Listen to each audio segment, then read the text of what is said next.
dhimma Dirre Dhawaa Jawaar Mohammed'n.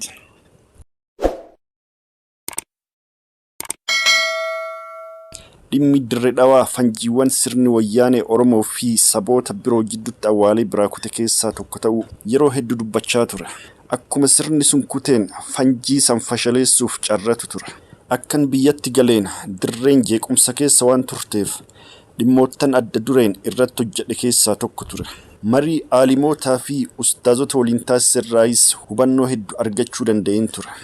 Dhimma kanarratti kitaaba Ingaabbuu boqonnaa 8-3 keessatti yaaliiwwan taasisaa ture barreesseera.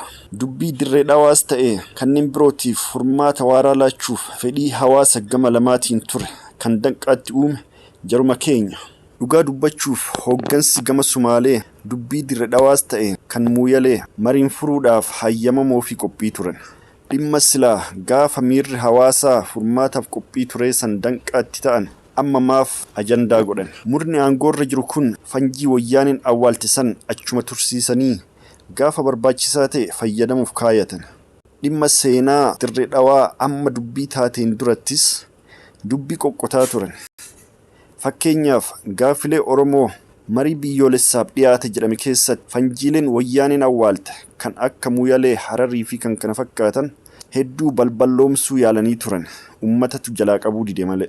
Akeekni fanjiilee kana tuttuqaniif immoo furmaata itti barbaaduufi miti. Akkuma warra isaan guddiseessan madaa tuttuqanii Oromoo fi saboota biraa walitti gaarreeffachiisaa umrii dheereffachuudhaaf. Wanti namni yaadachuu qabu Dirre Dhawaan mootummaa naannoo of danda'ee isii bulchuu hin qabdu. Mootummaa federaalaatiin kallattiin bulti. Magaalattiin galii ofiin sassaabdu. Federaalatu sassaaba. Imaammata diinagdee fi hawaasaas baasuu hin dandeessu. Kanaafuu kantiibaan magaalaa sanii Dirre Dhawaa dabarsee kennuu yookaan gurguruu dhiisii baajata ishii irrattuu murteessuu fi poolisii magaalatti ajajuufuu aangoo hin qabu.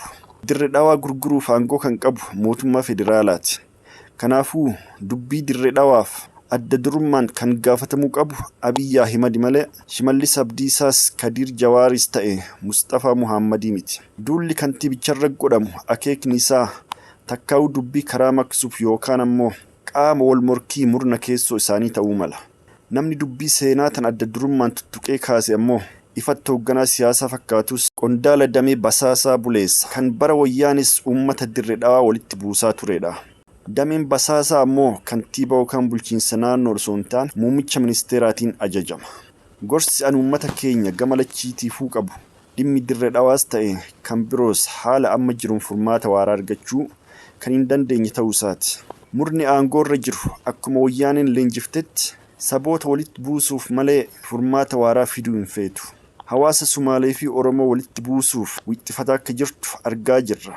Atakaroo Dirre Dhawaa kaasuun dabalata gama Baaleetiinis walitti buuftee jirti.